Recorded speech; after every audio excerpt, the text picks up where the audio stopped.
Realistic roleplay continues. Heading back into camp right here. I believe we're middle of the day, crappy weather, June 22nd. I guess we'll keep ourselves saddled up, at least for the time being. Got a conversation here. You always do. Yes, I'm good at that.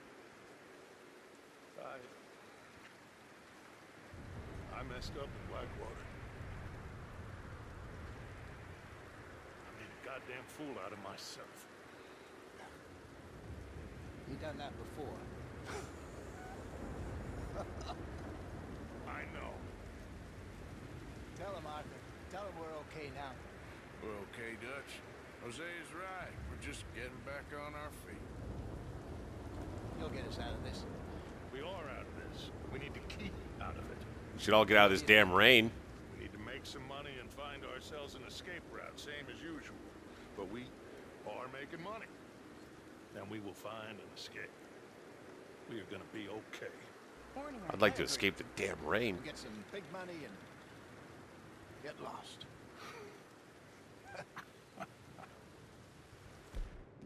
Good morning, Arthur. At least I'll warm up with another cig.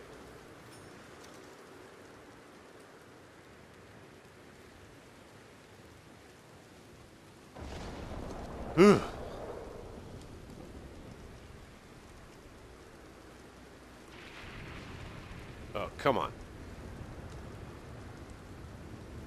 So. Oh, that's right. I forgot what we were about to do. In this crappy ass weather.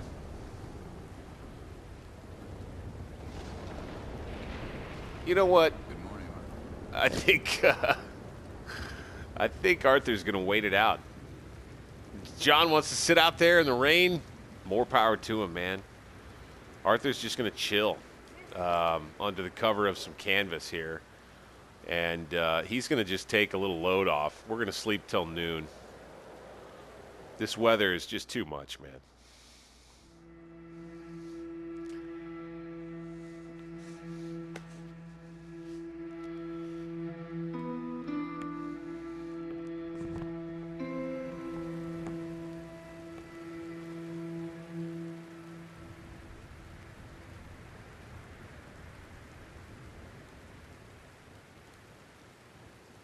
All right, we're back.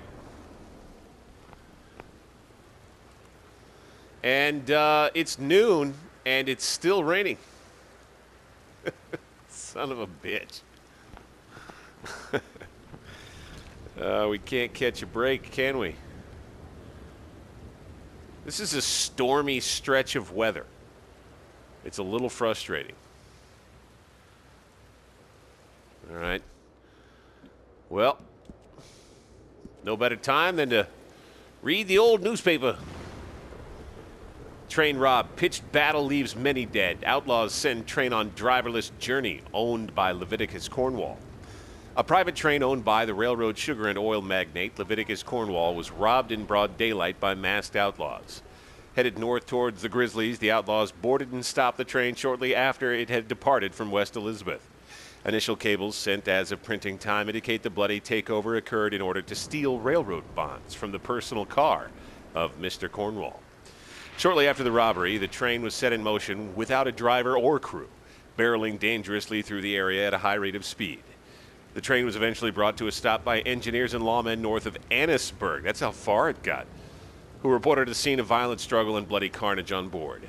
Some engineers and guards from the train survived the slaughter, but were too startled to report much information of value to authorities. Two guys that we left in the car at the back of the train. The armored car, pardon me. That was the very beginning of the game. Of course, you'll remember if you go back to the prologue of the game, you rob a train, and that is that. Blackwater lockdown, bank boat heist, largest robbery in years, Dutch's boys accused, bounties placed, furnishes a sensation among residents, money believed stashed by outlaws. After a bloody shootout that resulted in the seizure of a large quantity of banknotes being shipped by boat, Pinkerton agency officials have restricted access to the town of Blackwater, while the massive manhunt is underway. Officials issued bounties on the heads of Dutch Van Der Linde and his gang, commonly known as Dutch's Boys.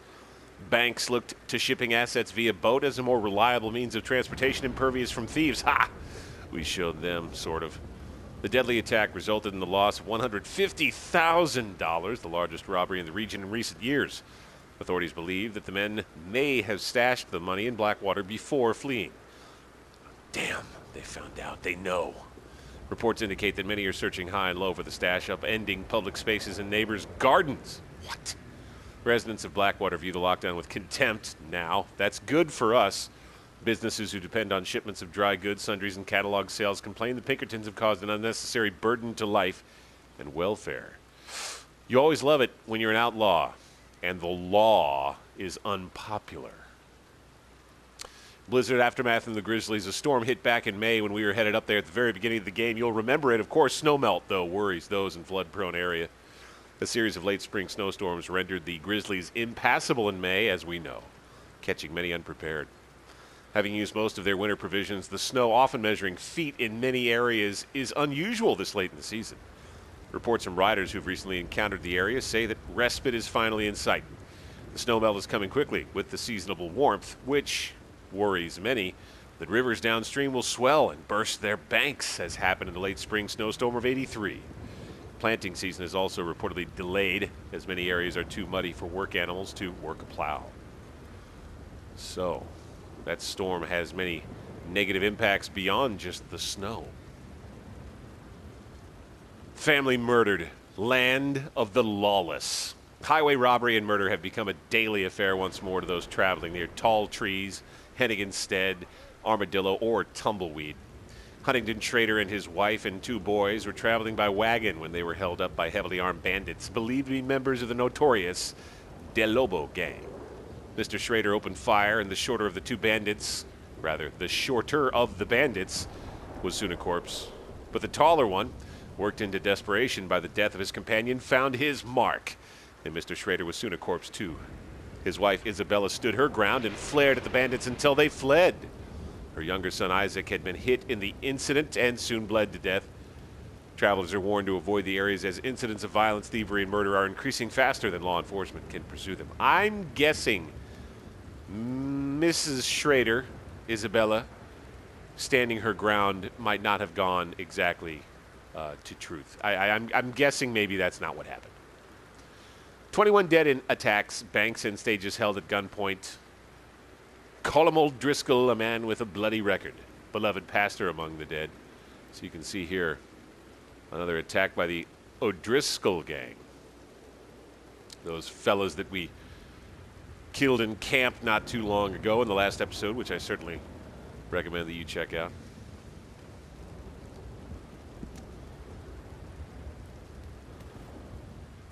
This rainstorm, let me tell you. Some more correspondence.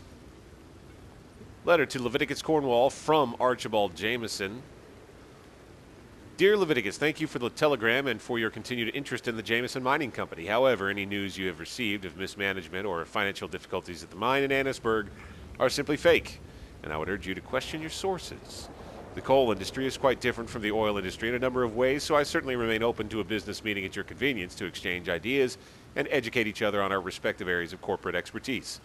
I would also be delighted to host you in Annisburg and give you a personal tour of the mine and its associated facilities. I look forward to further correspondence. Yours sincerely, Archibald Jameson. Oh, a little tete-a-tete, a little dick measuring between our 2 magnates, eh? That's what it looks like to me. Oil company letter to Cornwall. What have we here? Dear Mr. Cornwall, letter to Leviticus Cornwall from Leland Oil Development Company. We are yet to receive payment of $2,000 for the initial phase of exploration at the Wapiti Indian Reservation, Ambarino, as agreed in the contract between Cornwall Kerosene and Tar and the Leland Oil Development Company, dated November 9th, 1898. So, not quite a year old. On receipt of the funds, are about a half a year old. On receipt of the funds, we will proceed with phases 2 and 3 of the project and present you with a detailed report of our findings within the month.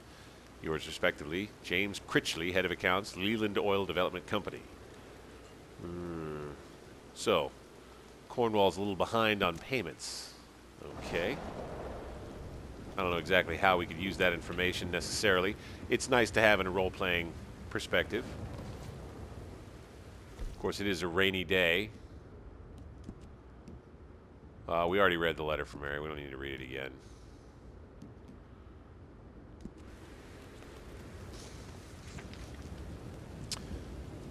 Jose and I went robbing, just like in the old days. A father and son pair of clowns at some farmhouse. Stole a wagon. Sold it to some rat Jose had met at some odd place called Emerald Ranch. What goes on there, I cannot tell, but this little purchaser of stolen goods had us go rob his own family. Even by my standards, that was low, but the father and son we robbed was proof that even God makes mistakes sometimes. And there's a nice shot of Emerald Ranch.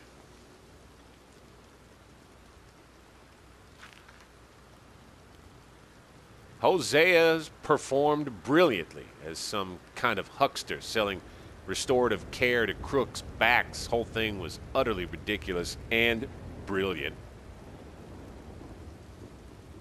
If you'll remember, we went back and stole that wagon. Saw Mary again.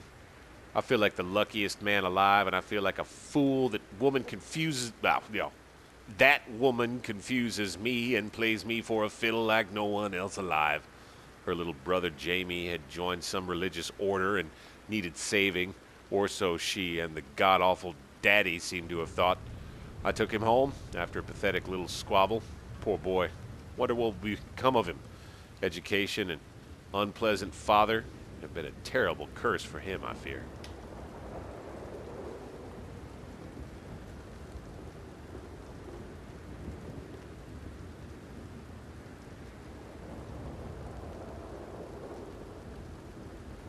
Got to set a little alarm here.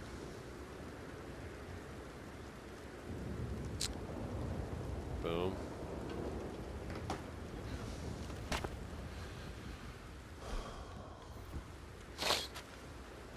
Excuse me. Always time to get another cig. I want to believe that the rain's letting up. And so, we'll go tell John about what we've done. Oil wagon's ready, John.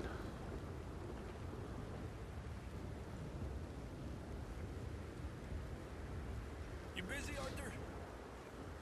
Oh, Javier wants to talk to us.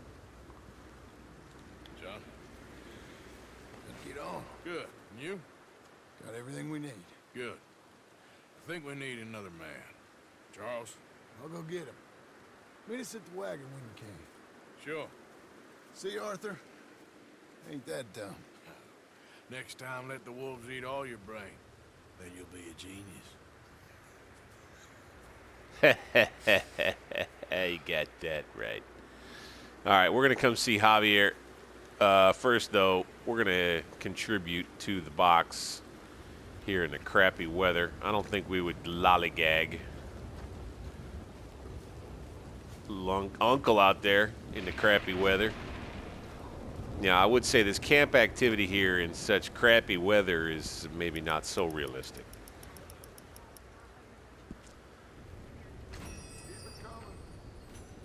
Very good.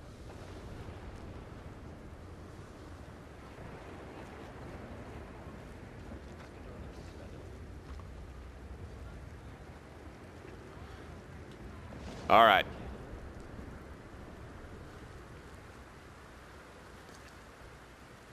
I did not mean to sit there. Sorry, Arthur. Got to get you back up.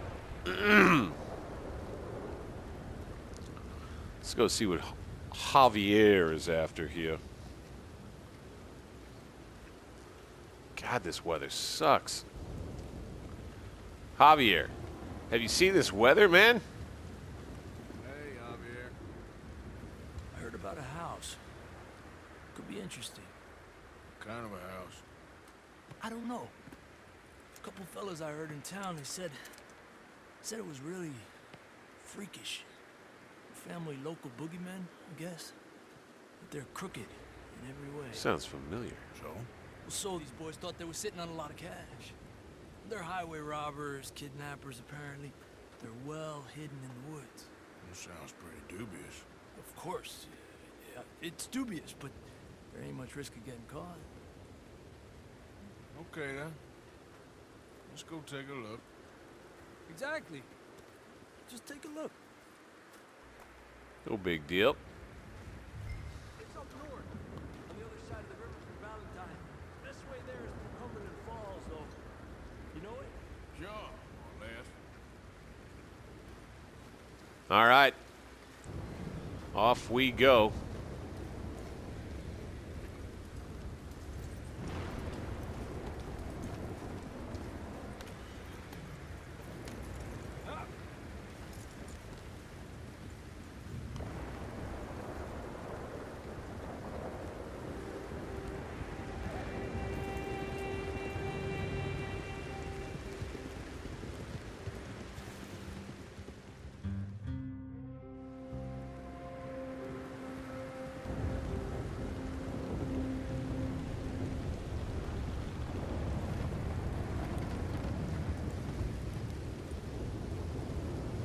Okay, we're pretty close now. Let's stop and go on foot from here. Just up the hill this way. Follow me.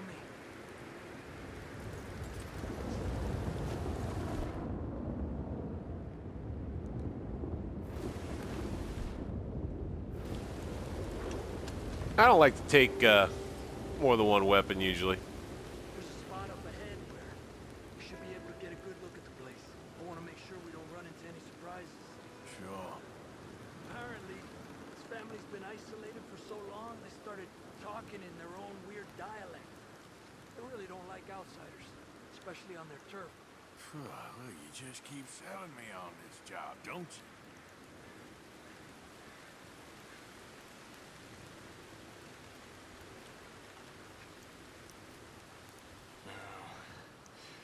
Big place, right?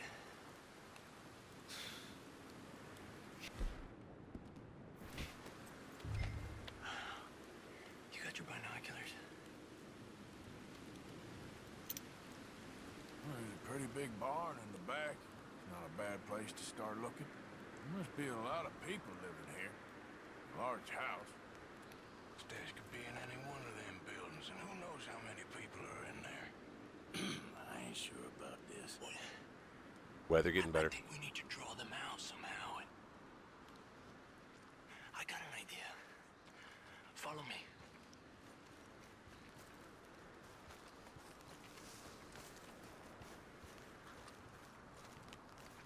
All right, Javier. I'm trusting you here, buddy. What do you lead me into? I can't get a proper look at the place. Well, hopefully it'll make it harder for them to spot us, too. Coast seems clear so far. Yeah, so far.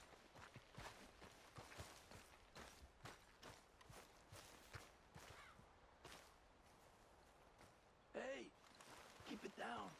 I hear voices.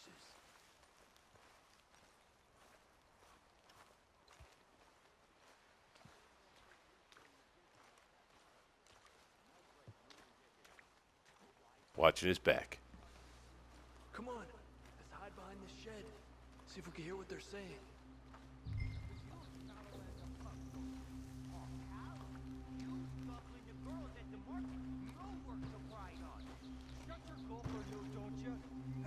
Just stay quiet.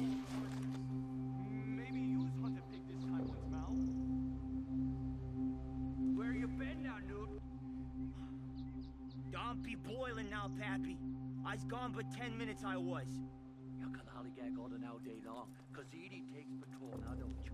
What? No, you didn't get all the jam.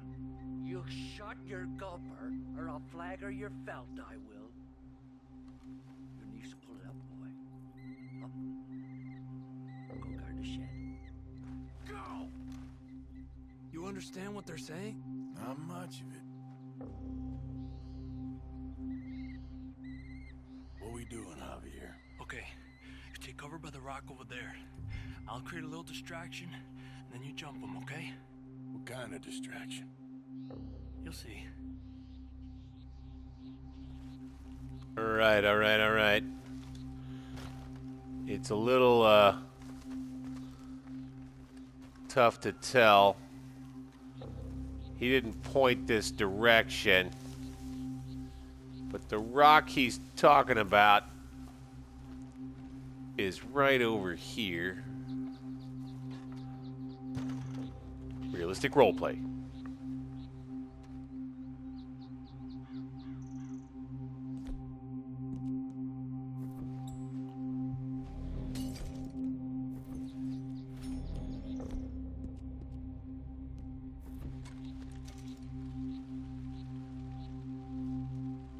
We're gonna draw him out here. Oh, swanking heck!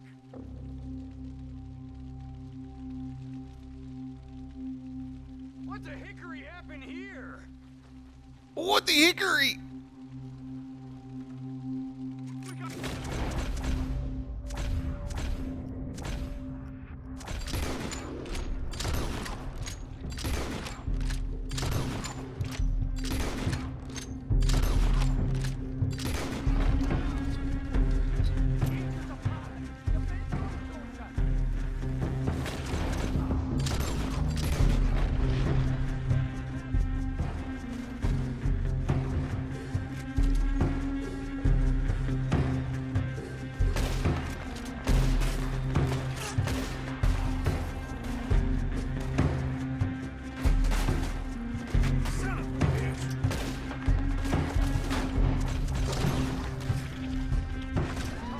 Oh!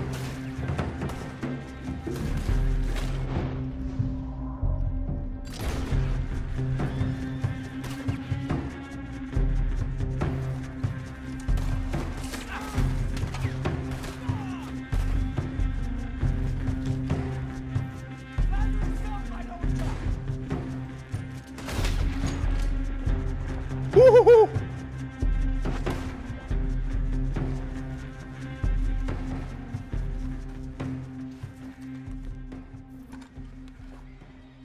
I don't see any more of them. All right, Oh. quick.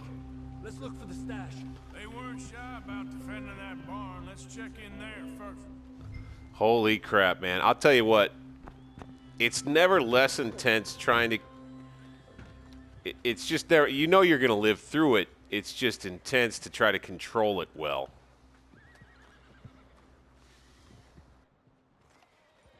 Has to be under here. There's no place else that could store it. Hey, Arthur. Give me a hand here. I got you, buddy.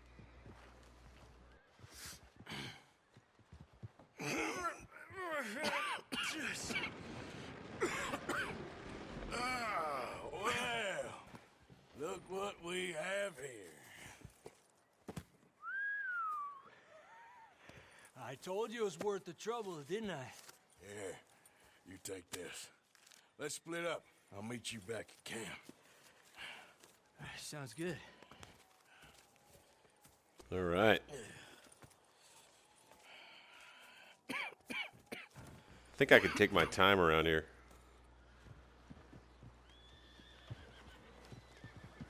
I'm going to want to go get my hat. That's for sure. Can't ever leave without my hat. That's one thing. I try to be as realistic as I can about not respawning Arthur's hat. That'll come up sometime.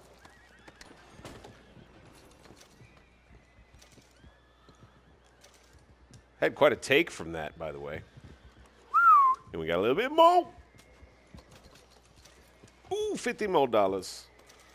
Jewelry bag. $50 more cash. Man, oh man.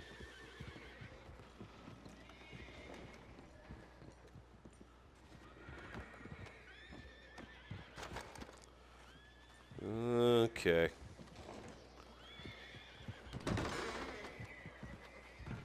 We'll go check this other stuff. Ah, there's my hat.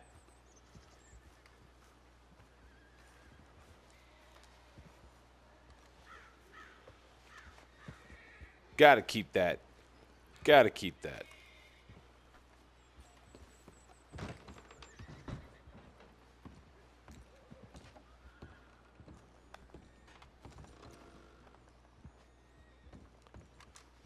Take that.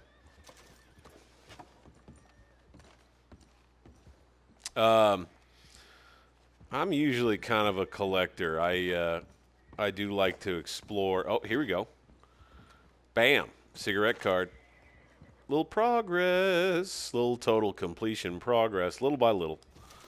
And also completing the mission gave us some progress toward total completion as well. And a little role play aspect, make a little bit of money. We're going to take this into town is what we're going to end up doing. Oh, wait. Wait. Yes, we need that. Faux show. All right.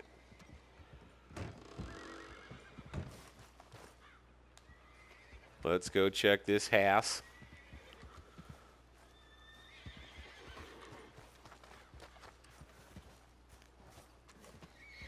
Around here. Yeah, we can get in this way. I think. Here. Is there something in here? Oh, hello. Oh, we already have too many of those. All right. Fine. Nice axe. I'd love to have that. I guess that's it for that. And here we go. Miracle Tonic. I'll take it. That helps us reinforce all three. Heart, energy, Deadeye. When we are out in the world and we need it and we're in a pinch. I wonder. Ooh, look at those moose antlers. Dang, man. Hey, more premium cigarettes. You know I'll take that. Marvels of Travel. +5 Deadeye. More progress. I'll inspect the card later. Oh, gosh. It's the first in a set. It's not necessarily what I wanted to see there. Oh, wait a minute.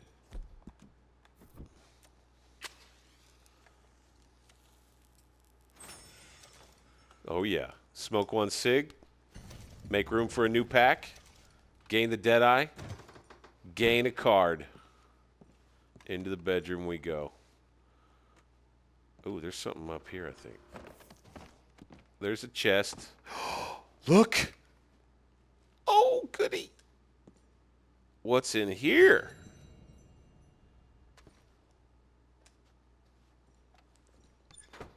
Bam! Pump action shotgun, everybody. That'll help. We definitely want to clean that bad boy. Use some of that gun oil. Use some of that gun oil on there. Let's get it looking nice. We'll probably customize this in Valentine, most likely.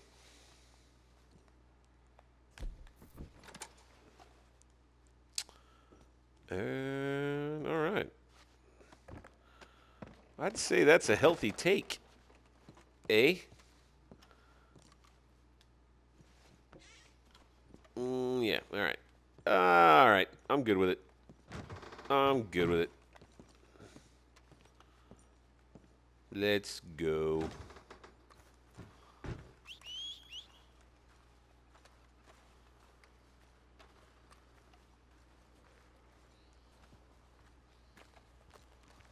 Where'd you go, horse? Oh, I'm cold in this get-up.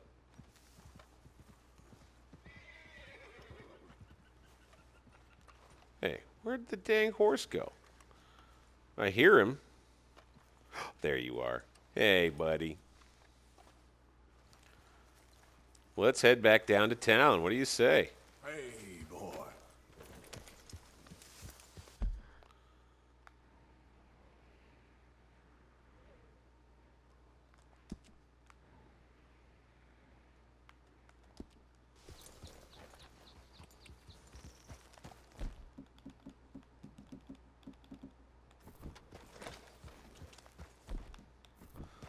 Make sure we're getting ourselves ready for the trip. Just in case we run into trouble.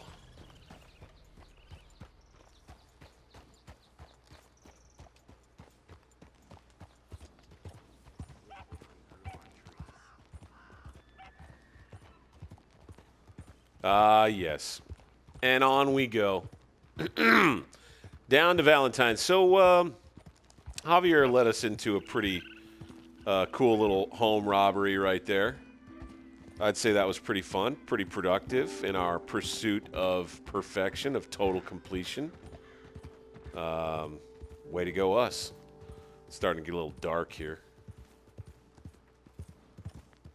Sun's going down. Looks like we'll be getting into Valentine pretty late at night. We'll see what the nightlife is like when we get into town.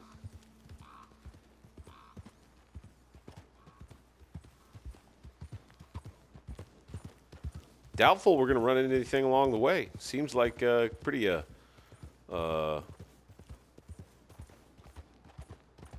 event-free trip so far here. There's town down there off to the left.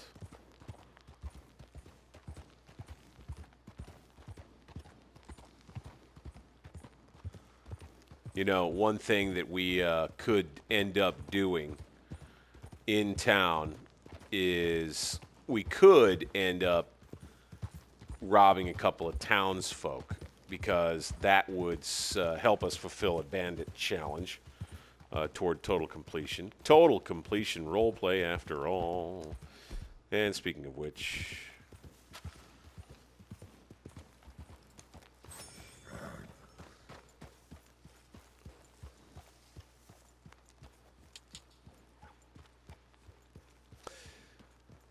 yeah, I really do enjoy all the gameplay aspects in this. Once you've figured out how to manipulate different things, the game really starts to work for you.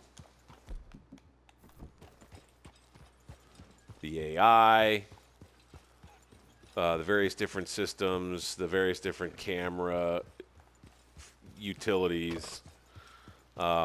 I really enjoy the game for its brilliance in this way.